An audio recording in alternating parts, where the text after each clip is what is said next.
So Russell, I wanted to let you know this artwork was really amazing. Welcome, welcome. It'd be nice if people turn on their cameras so I could see who's here. But Russell, I wanted to let you know you did the artwork on this. No, I found the artwork and put it together. Okay, so you picked a really good one, and I want to explain why. These people mentioned in Tanakh are on such a high level. They're such great people that we can't even begin to fathom who they are. And I think a great way to explain it is if we turn on the news on any day of the week, we can hear about these most horrific crimes that people would do. And we honestly can't even begin to imagine how someone could be so evil to do such terrible crimes. And if you think about it, you know, it's so preposterous to us that we can't even wrap our minds around how someone could be so evil and that's such horrible crimes. You know, people that kill their own family. It's beyond our comprehension. Do you understand what I'm saying? Yes, absolutely. Okay. So conversely, there are people in this world that are so great and so righteous that we can't even begin to comprehend how great they are. In the same way, we can't comprehend how evil someone could be, we also can't comprehend how great some people can become. And those people are the people mentioned in Tanakh. We'll take Ruth, for example. She's such a great woman that we can't even begin to imagine her greatness. It's really impossible for us. And our sages teach us that to draw pictures of the characters in Tanakh and put faces to them, it's woefully inadequate. It's an embarrassment to the person who you're reflecting. Imagine someone drawing a picture of Adam and Chava, Adam and Eve in the garden. We can't even begin to imagine how great they are. And to draw pictures of them would be an anathema because it wouldn't depict who they really are. Right. So to have in this picture a silhouette of Ruth is very apropos to her greatness. To draw her face would be woefully inappropriate. But to have a silhouette of a woman who's fully clothed with her hair covered is a great way of depicting a woman of her greatness who married to be the matriarch of the Davidic dynasty. So I just wanted to mention that. It's really a very apropos artwork. Nice. Well, I did good then. Right. Ruth is a very complex and precise book. I've studied it for well over 20 years, and it's literally changed my life.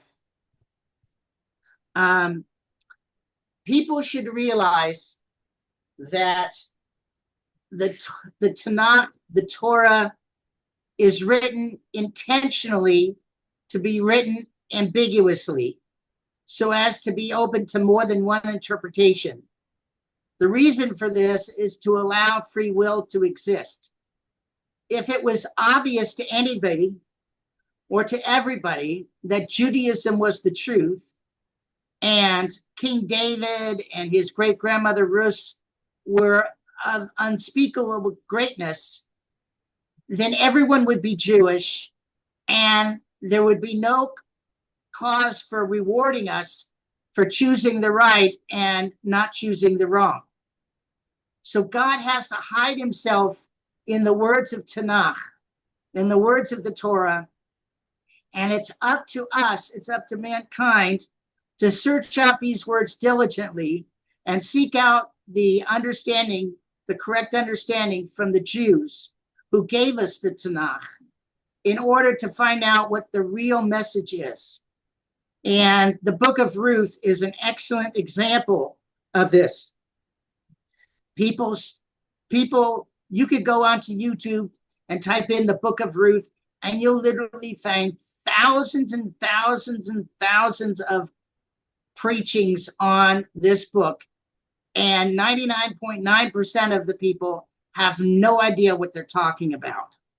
They think they can read the text and understand what they're talking about. And it's not that way. It just isn't that way. You can only know what the Tanakh is really teaching is if you have the connection with the sages who help us to explain it. So everything is written ambiguously, and it's written in a way that's intentionally trying to mislead you in order that you would seek the truth. The story of David and Bathsheba is written intentionally to make people think that David committed adultery and murder in order to separate those who have ears to hear and those who don't have ears to hear. The same is true with the book of Ruth. It's written in such a way that if you're not careful, you totally misunderstood the whole point of the book. Now, I want to point out that Hashem gave us hints in the text itself to force us to ask more questions, because it doesn't make sense just reading the simple text of the Megillah Ruth, of the scroll of Ruth. Now, truth is easy to miss, and falsehood is easy to find. If you look, I want to share something with you.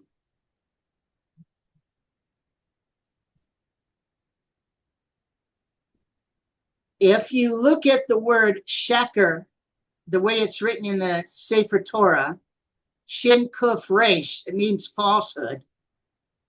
All these three letters come to a point, and so they don't have a good base, so they tip over easy and fall apart. And these three letters, shin kuf resh, are all right next to each other in the aleph base. In the alphabet, they're all together. So sheker is easy to find, and it's very unsteady. It has a single point and can easily fall down, each of these letters. But if you look at the word emes, aleph, mem, tuf, first of all, you have to search throughout the whole alphabet to find it. Aleph is the first letter, mem is the middle letter, and suf is the last letter. If you want to find the emes, you have to look long and hard. And the base, the way it's written in the Sefer Torah, it's got a nice solid base that it's not going to tip over. This is what our sages teach us.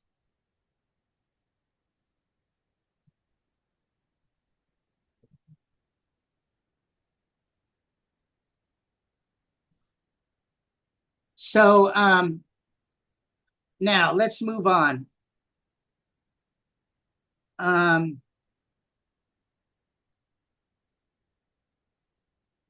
In order to understand the book of Ruth, you first have to go to the family of Abraham. If you look at the family of Abraham, you'll see that Ruth is a direct descendant of Terach, the father of Abraham. Terach had three sons, Abraham, Nahor, and Haran.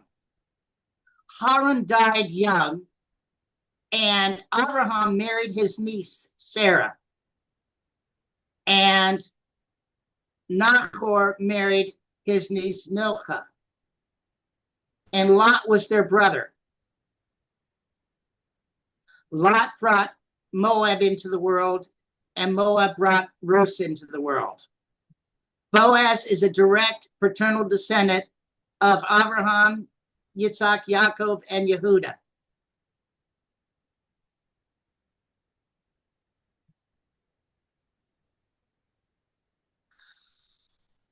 We know that Ruth is the great-grandmother of King David. In order to properly understand David, you have to see David's genealogy.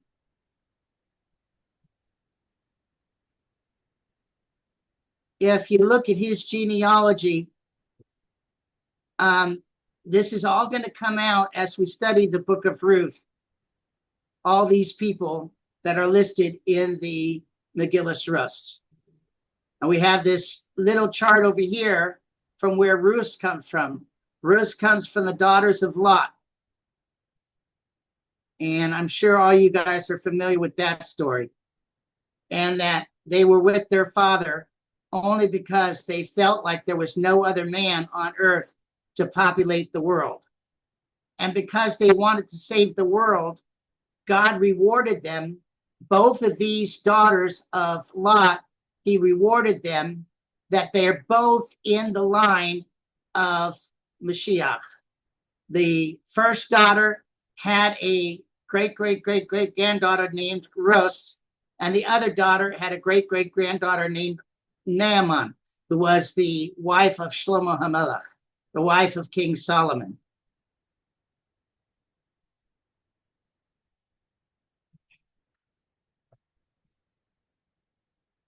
Incidentally, the numerical value of Ruth is 606. The gematria of Ruth is 606. Does anybody know why the gematria of Ruth is 606? She's given the numerical value of 606 from her name because she took on 606 mitzvahs. She had 7 as a non-Jew, the 7 Noahide laws. She added to that 606 mitzvahs when she became a Jew, for a total of 613. Now, in order to understand the book of Ruth, we have to go back to Abraham and Sarah and to Lot.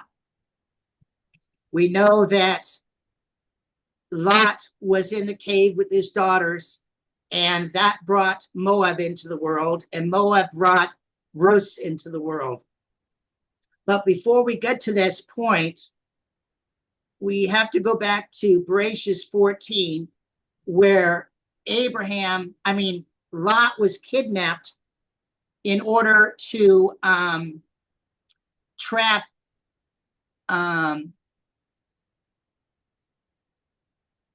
Abraham. It was an attempt to kill Abraham. If we look at Bereshit 14:14, chapter 14, verse 14, that Abram heard that his brother, see this word Achiv? That's his brother, was taken captive.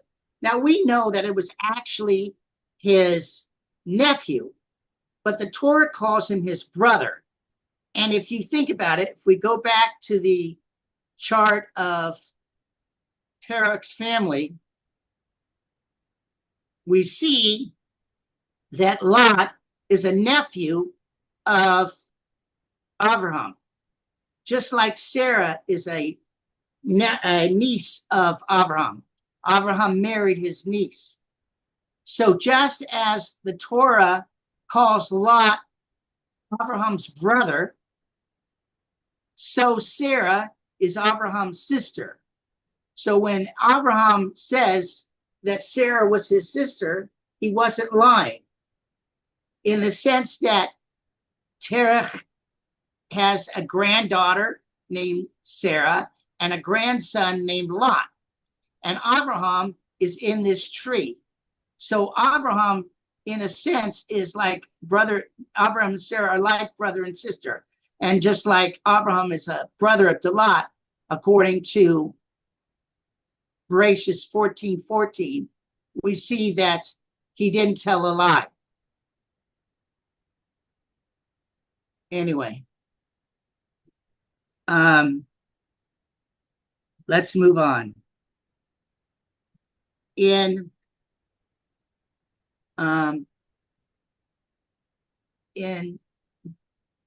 Devarim 23, we have the most important text that we can look at when regarding the life of King David and his great-grandmother, Ruth. This comes from Parshas Ki-Seitzei, Devarim chapter 23, verse 4 and 5. There shall not enter an Ammonite or a Moabite into the congregation of Hashem, even to the 10th generation shall not enter to their descendants into the congregation of Hashem. Now, this is all written in code. It's not written plain and simple that everyone can understand it. It requires the sages to explain it. For instance, it says, shall not enter the congregation. What does it mean they're not allowed to enter the congregation? Well, some people say, well, they can't convert to Judaism. They can't enter the congregation of the Jewish people. But that's not what it means. Anybody is allowed to convert to Judaism. When it says they can't enter the congregation of the Lord, it doesn't mean they can't convert to Judaism. What it means is, and we know this from our sages, it means they can't marry somebody who's born Jewish. They can convert, but they would, if they wanted to marry, they could only marry another convert. They couldn't marry somebody born Jewish, according to this text. I'm sorry? Is that the practice today? Does that carry on today in Judaism? We don't know who the Moabites are today, so it doesn't carry on now. But there's certain people a convert is not allowed to marry. For instance, a convert is not allowed to marry a Kohen, someone who's a paternal descendant of Aaron, the brother of Moshe. But there are certain laws of what a convert is allowed to marry and not allowed to marry. But we don't know who the Moabites are today. So this no longer applies. But it very much applied in the time of Ruth. As a matter of fact, there was a big argument as to who this pertains to. Does this pertain to the men and women of Moab? Or only to the men, or only to the women? And it says they can't enter the congregation. We know that means they can't join, they can't marry a Jewish person. So according to the book of Ruth, Ruth is from Moab. So if a Moabite can't enter the congregation, which means they can't marry somebody Jewish, the question obviously is, then how was Boaz allowed to marry Ruth? If we have a specific text, go ahead. This is in Ya'amos 76b. It expands and says that the prohibition applying only to males and not to women, Moabites, but not Moabites. Right. Moabites. I think you said that this applies to the men and not to the women. Is that right. what you A man cannot marry a Jew, but a woman can.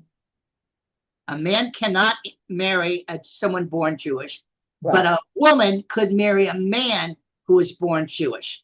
And correct. That's correct. But the question is, we can't see that from this text. And it also says... It's in the commentary. Excuse me? It's in the commentary. It's in the context? The commentary. Right. We get that. We only get that from the sages of Israel. Correct. Right. But you said we have to listen to our sages, and that's what the sages say right there. The bottom line on to the next page of 147. Right. It says here in verse 5, for the reason that they did not come out to greet you with bread and water, on the road when you were leaving from Egypt, from Mitzrayim. So our sages say it, that it's not the derech of a woman. It's not, it's not modest for a woman to go out and greet strangers, Right.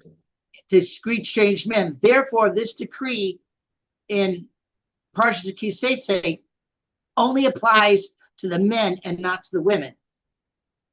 But the sages, they can't make this stuff up. They have a source. From where do they learn that it's not the derech of a woman to go out and greet strangers? So I want to show you.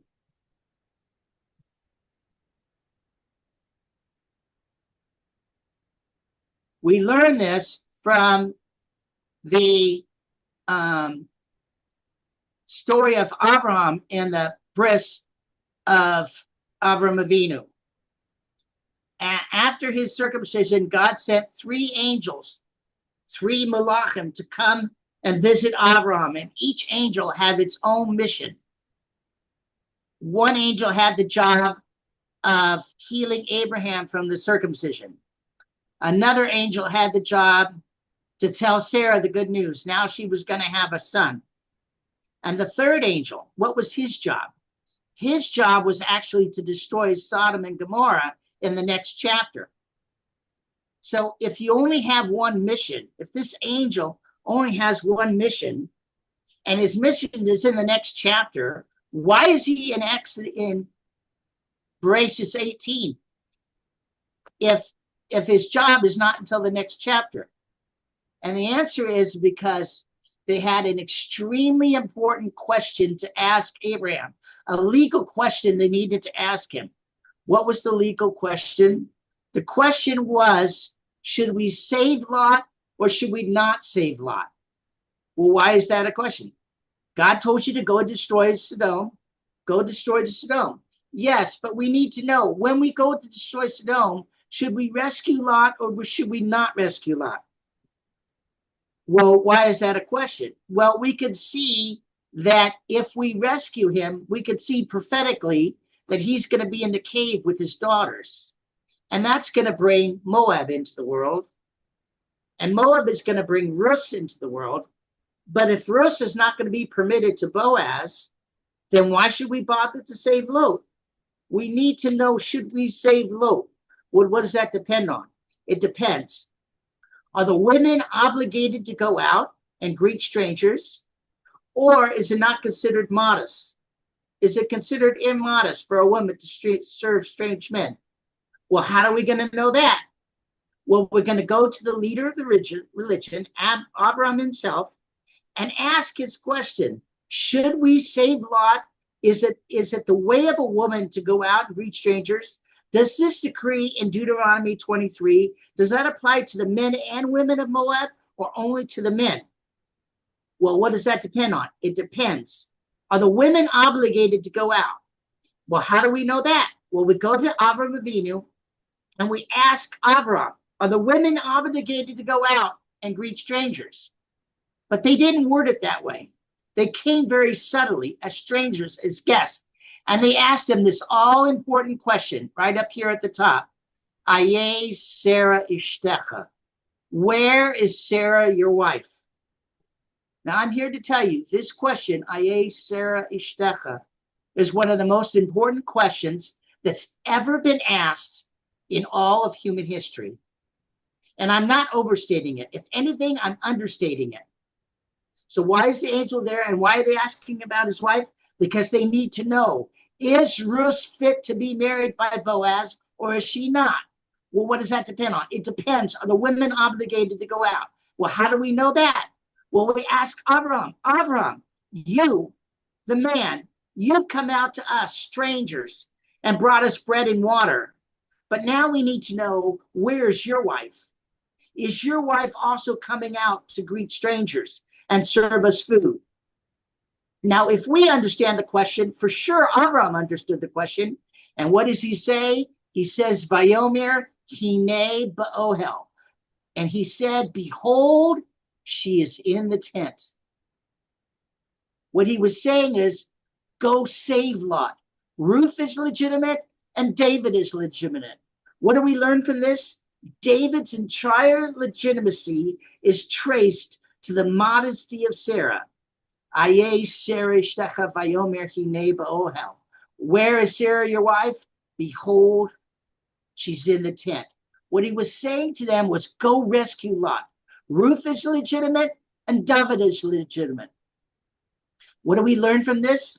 You can't punish Ruth for not coming out since Sarah didn't come out. Sarah set the standard. Because Sarah stayed indoors and didn't come out to greet strange men, you can't fault Ruth, the female Moabitess, for not coming out and greeting the Jewish people. He was saying to the angel, go save Lot. Ruth is legitimate and David is legitimate. Does anybody have any questions so far? No. Okay, let's move on. Now it's interesting that the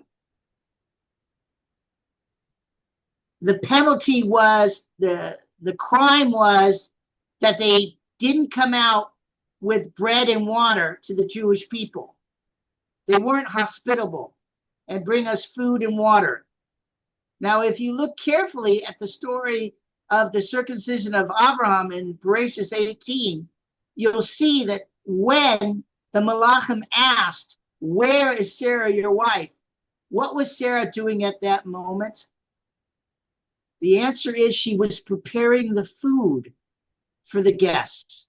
She was still obligated in hospitality, but she had to do it in a modest way.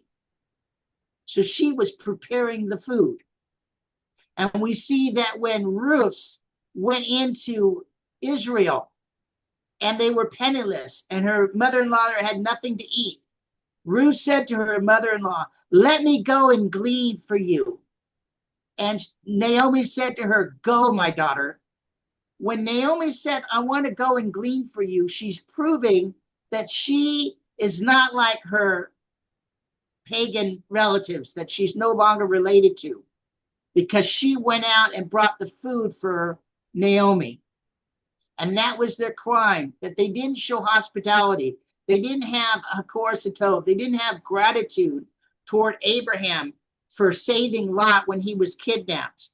So the Jewish people were owed a debt of gratitude by Lot and his descendants, by Moab and his descendants, because if it wouldn't have been for Abraham, Moab would never have been born into this world. Therefore, they owed a debt to Abraham and his descendants, the Jewish people. And when they refused to help us and bring us bread and water, God said, we don't want you in our gene pool. You can't marry into our religion.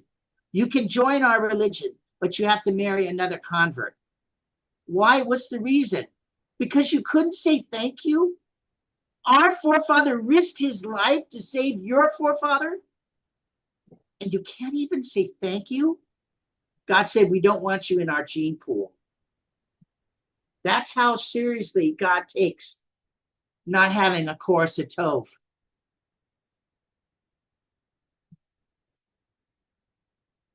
Now, if we know that Ruth is permitted because Sarah stayed in the tent, then we know that this question about who is involved in the prohibition of marrying into the Jewish people, is it the men and women, or is it only the women, or only the men? And they finally wanted a once and for all final answer from the halakhic authorities. So they wrote to Shmuel Navi and they asked Shmuel Navi, the prophet who coronated King Saul and King David. They wanted a final ruling from the prophet Samuel. Does this decree in Deuteronomy pertain to the men and women, or only to the men? And Shmuel Navi wrote a 4-chapter answer to this very question. And that 4-chapter answer that Shmuel wrote is called Megillus Ruth, the scroll of Ruth, or the book of Ruth. Now, if we know that Ruth is permitted to Boaz because Sarah stayed in the tent. Now, if Samuel wrote the book of Ruth specifically to answer the question of does this decree in Deuteronomy apply to men and women or only to the men? If Shmuel wrote the book of Ruth specifically to answer this question, therefore, we should be able to learn from the book of Ruth that it all hinges on Sarah. Is everybody tracking with me? Shmuel wrote the book of Ruth to show that this didn't apply to the women, only to the men were prohibited from marrying a Jewish person, someone who was born Jewish. So if Shmuel wrote this book of Ruth to answer this question, we should be able to find in the book of Ruth proof that it all goes back to Sarah. Do you all understand what I'm trying to say? Yes, I'm with you. Okay. So if we look inside the book of Ruth, you'll notice if you look at it in Hebrew, every verse in the book of Ruth starts with the same letter, the letter Vav. That's the first letter here on the page that I'm pointing to. Every verse in Megillus Ruth starts with that same letter, the letter Vav, except for 8 pasukim. Only 8 verses in Megillus Ruth do not start with this letter Vav. So what are those 8 letters?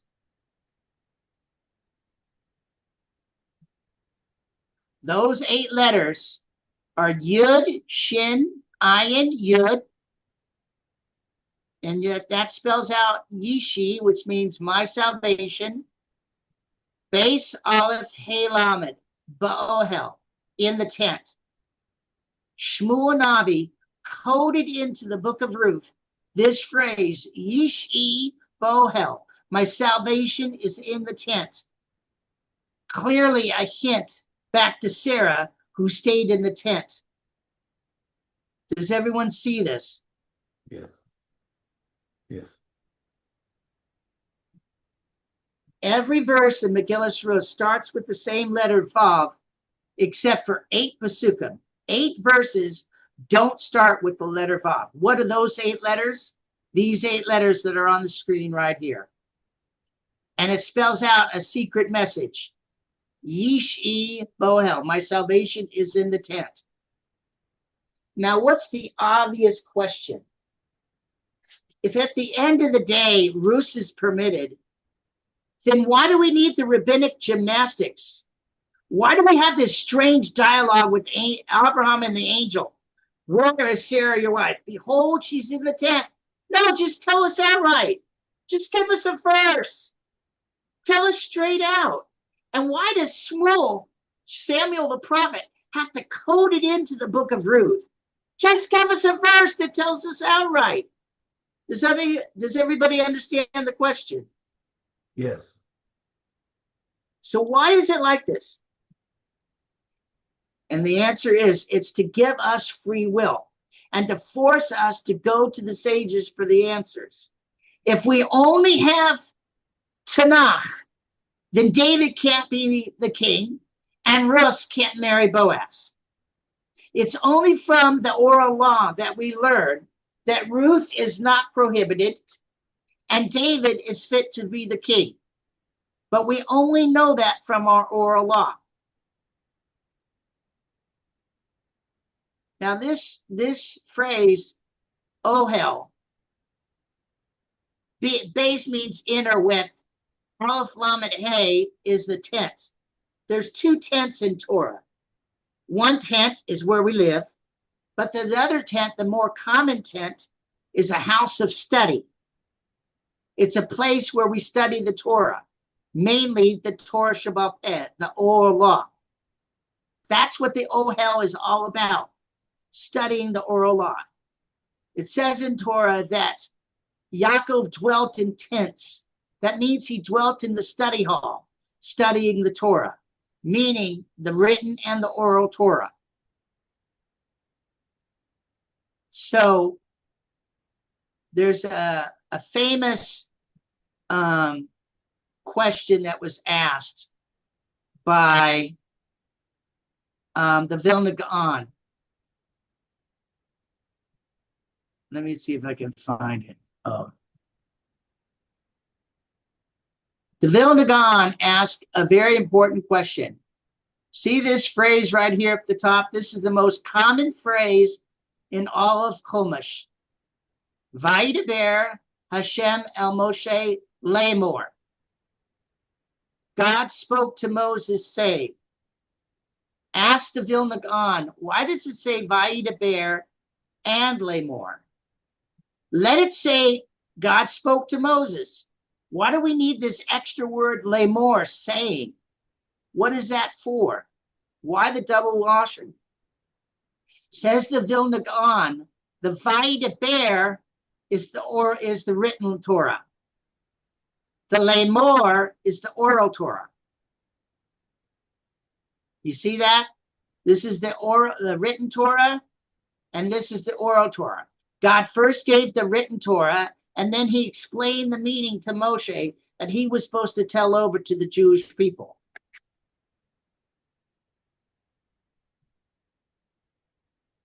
So there's a fascinating text that's absolutely unbelievable.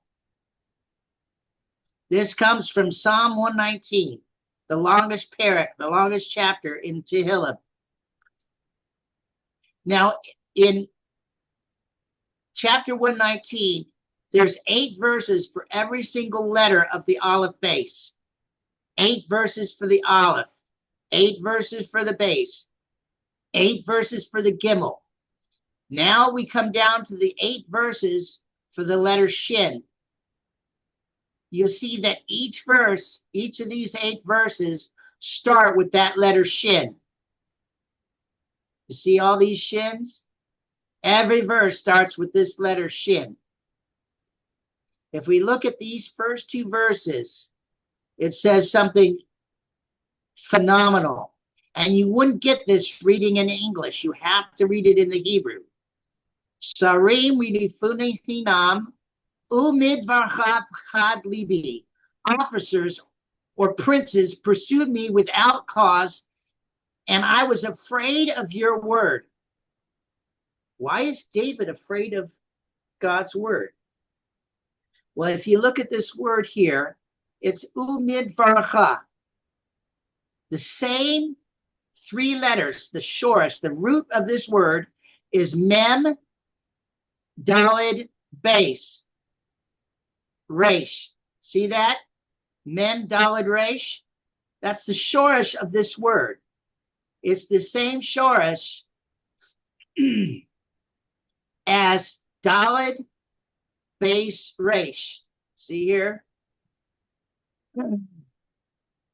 Dalid, base, resh. Same 3 letters. What word is David afraid of? And who are these princes who are coming after him? These are his nemesis, Doeg and Achitophel, who kept passing aspersions on his yichus, on his lineage, based on the umidvarcha, based on the vayidaber, based on the written law.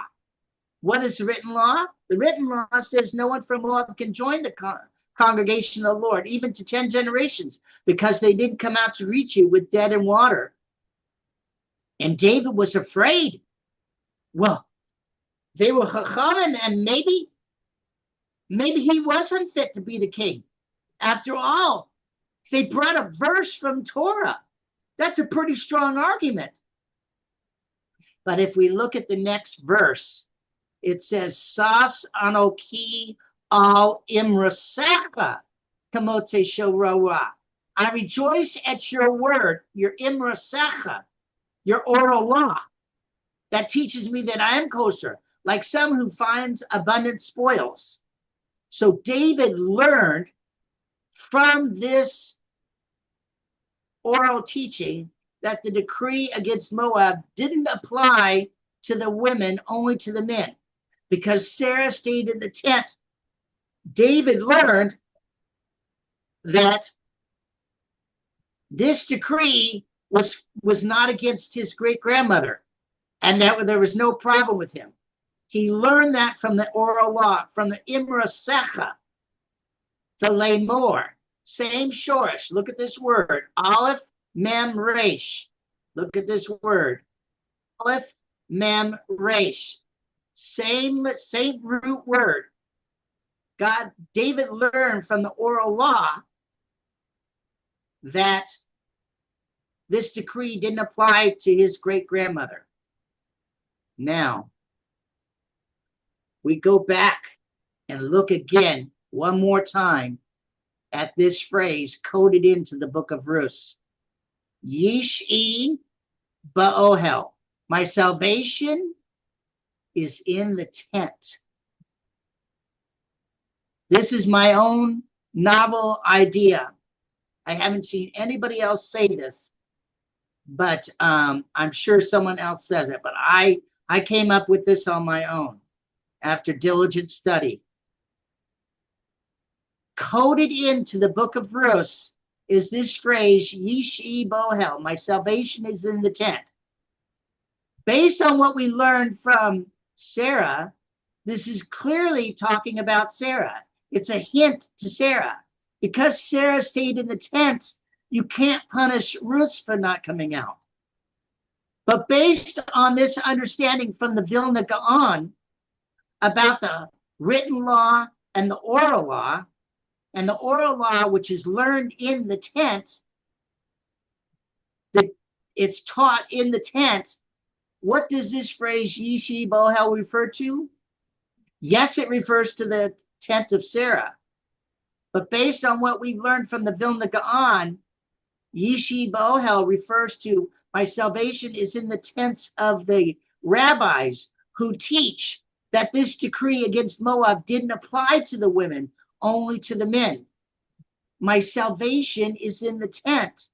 The reason I know there's no question about my lineage is because the rabbis. The reason why it's coded in there, Aye Sarah Shtecha, where is Sarah your wife? Behold, she's in the tent. And why Samuel the prophet has to code it into the book of Ruth to show that it's not written in Torah. It's only through the oral law that we learn that Ruth is permitted to Boaz. And therefore, David is fit to be the king. And he silenced his enemies who said that he was not fit to be the king because he comes from Moab. And he was afraid of the Umid Varcha. He was afraid of the written Torah. But when he saw the oral Torah, he had very great happiness, like one who finds abundant spoils. He was exceedingly happy over the teaching of the Chachamim, of the sages. So this phrase, Yishi Bohel, refers to two tents, the tents of Sarah and the tents of Torah. Any questions?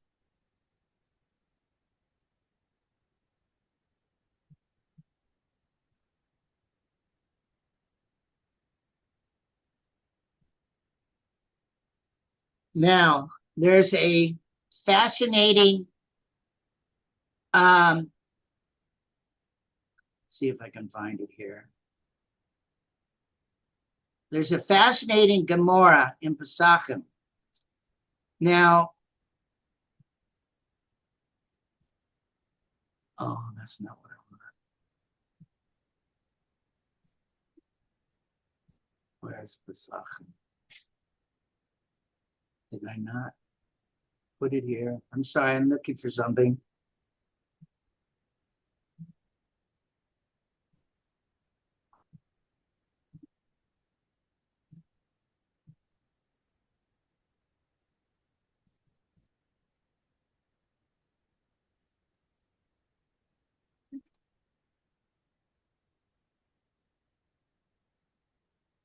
Come on.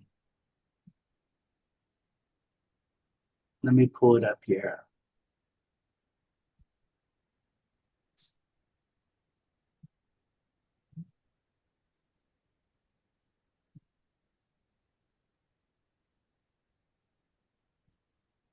I can't find it. I don't want to waste your time. Let me just tell you. There's a Gemara in Pesachim, Kuf Yud Tes, Psalm 119. It says at the end of time, when Mashiach comes, there's going to be a really big feast for the Tzaddikim, for the righteous, at the feast of Mashiach. And at the end of the feast, they're going to bring the goblet, the wine coast, to Avram Avinu to lead the grace after meals, the Birkas Hamazon. And they bring the coast to Avram. And what they do is they fill this cup with wine, and who's ever leading the grace after meals, the Birkas Hamazon, he holds up the cup and says the blessing over the grace after meals. And they brought the coast to Avram, and they said to Avram, Abraham, we want you to lead the blessing of Birkas Hamazon, the grace after meals. And Abraham answers, listen, I don't feel qualified. I brought Yishmael into the world. I feel unqualified. So they go to Yitzhak Avinu. Yitzhak Avinu, bench Birkas Hamazon, lead the grace after meals. This is at the feast of Mashiach. And Yitzhak says, I brought Esav into the world. I don't feel worthy. Find somebody else. So they come to Yaakov Avinu, finally to Yaakov. They said to Yaakov, Yaakov, we want you to bench Birkas Hamazon. We want you to recite the grace after meals. And Yaakov says, all my sons were Tzaddikim, you're right, but listen, I married two sisters. Before the Torah, after the Torah, listen, I don't feel worthy. Find somebody else. Finally, they come to Moshe Rabbeinu. Moses himself. Moses, we should have started with you. Moshe Rabbeinu, lead the Birkas Hamazon. And Moshe says, I can't lead the benching. Why can't you lead the benching, Moshe? Because in the benching, we make a bracha on Eretz Yisrael. And I was never privileged to enter Eretz Yisrael. Not in my life and not in my death. Listen, find somebody more worthy than I. Finally, they come to David HaMelech. And they question, David, you're going to turn us down also, right? You're not going to bench. No, David said, no, I'll bench. And I'm worthy to bench. Now we have a question. We know you're great.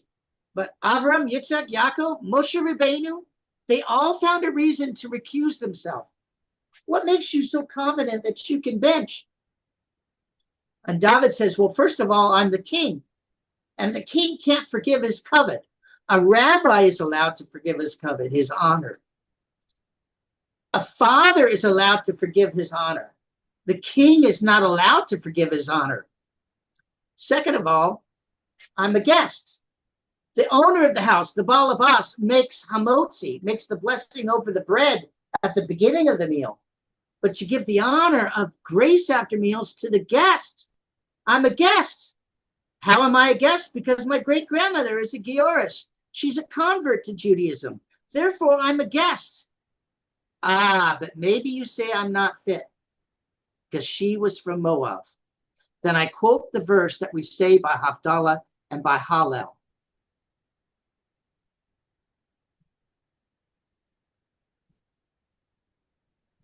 What do we say? We say, Kos Yeshua Asa. I will raise the Kos. I want you to look at this word Asa right up here at the top. See if I can make it bigger.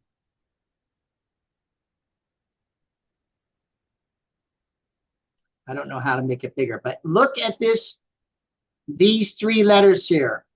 Aleph, Shin, Aleph. I hope you all can see it. I will raise the cup for the blessing after the meal. This word, Asa, I will raise, is spelled Aleph, Sin, Aleph. I want each of you to look at that. Aleph, Sin, Aleph. But maybe you say I'm not fit because my great-grandmother was from Moab.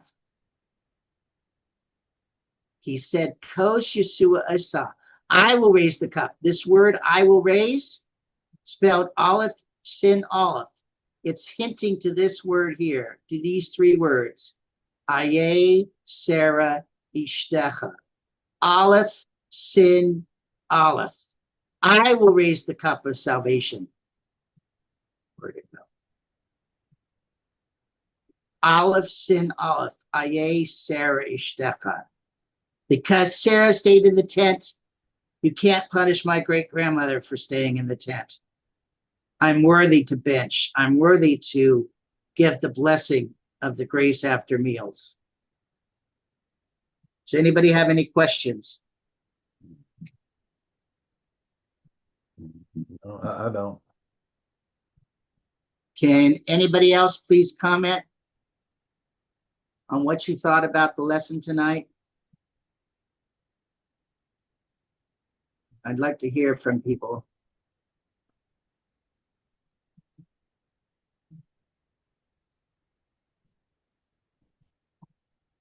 Jeremy, are you here? Megan? James? Yeah, Yisrael, I appreciate your time. This is really pretty amazing insights and really underscores the importance of Torah Sheba'al Peh. Absolutely. Absolutely. And this is just the tip of the iceberg for Megillah Rus. There is so much in this book. It's mind-boggling. And you realize what a great woman this was. And the whole story is phenomenal. I love this story because so much truth is hidden in these few words. It's literally mind-boggling. And we haven't even started on the book of Ruth. We're just doing the preamble to help people understand who these people are.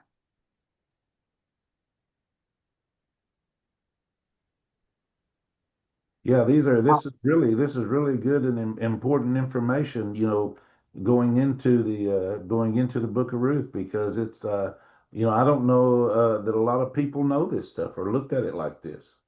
Right. 99.9%, they'll tell you, oh, it's a love story. It's about redemption. It's about loyalty. They have no idea what they're talking about. Good evening, Rabbi. I did have something to. I apologize when you called on me. I didn't get to the button fast enough, but I'm very interested in how the Hebrew, and ultimately getting deeper into the Hebrew, and seeing what the allusions are and what the sages say specifically about the Hebrew. I know Rashi's commentaries are very good with that. My Hebrew is not like the best. I'm learning, but I just find it very fascinating how the Hebrew language, how much depth that there is to the language, and Right. the layers of meaning is just yeah. I mean, you could study that forever. It seems like, and Right. just And what's equally mind-boggling, Jeremy, is that when you look at the words of the sages, they can say in just a couple of words volumes of information. Like Rashi on the very first verse in Megillah Rus, it talks about Elimelech, one of the main characters in the book. And Rashi says he was the Parnas Ador and he was stingy. Now, the Parnas Ador is a very strong term in Hebrew. The Parnas Ador literally means sustainer or the supporter of the generation. All he said was two words, the Parnas Ador. And he's giving us volumes of information. And people make the mistake with that phrase, the Parnas Ador, and they think it means he was the richest man of the generation. But that's not literally what Parnas Ador means. Parnas Ador means he's the supporter of the generation. Okay? And then Rashi right away says this supporter of the generation was stingy. Make up your mind, Rashi. Was he the Parnas Ador or was he stingy? Those are two complete opposites. But when you understand a more specific understanding of the phrase Parnas Hador, then a whole new world opens up and you have a completely new idea about the whole understanding about this man with those two words, Parnas Hador. And we'll talk about that in another class. But it's mind-boggling. Not just the words of Chumash, but the words of the sages are equally mind-boggling.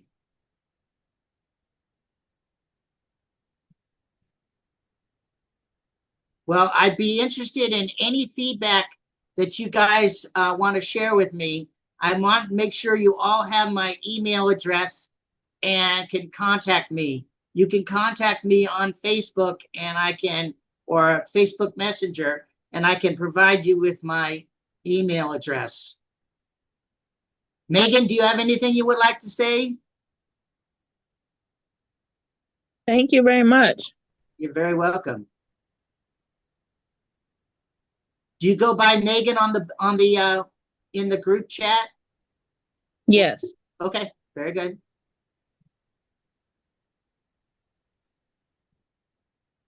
Anybody else? Good. Okay, well, thank you very much for joining us tonight. I hope you enjoyed it. I hope you learned a lot. And there's a lot more to come from this. We did enjoy it, Rabbi Israel, so I really appreciate it and appreciate you doing this. I think it's going to bring a lot of insight to us, so thank you very much. You're so welcome. You're very welcome. Yeah, thank you. You're welcome. Awesome. Thank you, Israel. Okay.